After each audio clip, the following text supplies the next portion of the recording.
Now, working from home, our next guest is an expert in future workplace trends. Kim Seeling Smith, good morning. Good morning, Tom.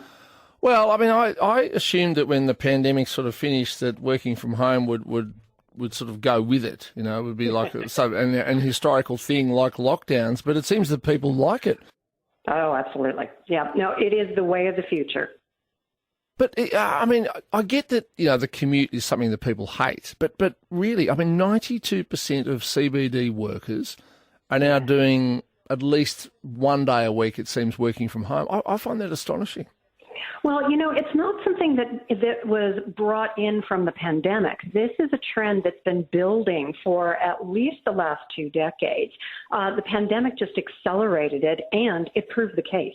It proved that we could do it. So once that horse left the barn, it was really hard to get back, and now there's no going back. And it's not only the commute that people are responding to, it's the ability to do the work how, when, and where it works for them, and it frees people up. I personally know 5 people that are working overseas for Australian companies and doing Australian hours. They're just doing it from another country. So it's just really opened up this world of work for us. Well, and obviously, you know, if we didn't have like the NBN and, you know, computers and so forth, you wouldn't be able to do it. But I mean, do people work as hard? I read an article months ago that the British public service is woefully less productive than what it was prior to the pandemic. Yes, they love working from home and they're doing it, but you know, whether it's how long it takes to get a passport or a driver's license done, that people are just sitting around, it would seem, not doing very much. I mean, are people as productive at home as they are in the office?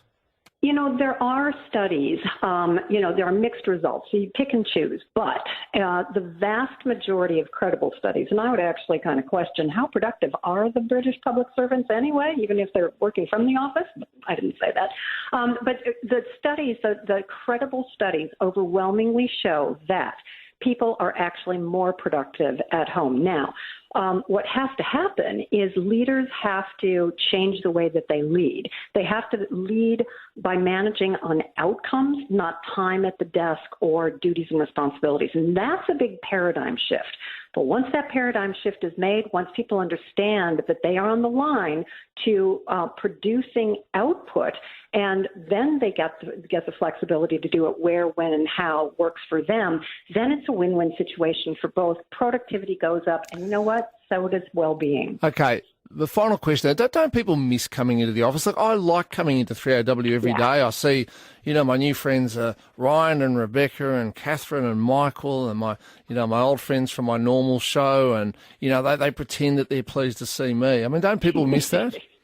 They do, absolutely. And what we find is that people now, and you see the CBD office buildings redesigning their office spaces for this. People want to come into the office to socialize with their mates, to be collaborative, and to do things in person that are better done in person.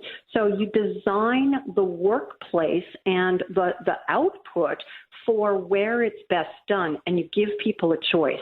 And when people are given a choice, they'll choose to come in.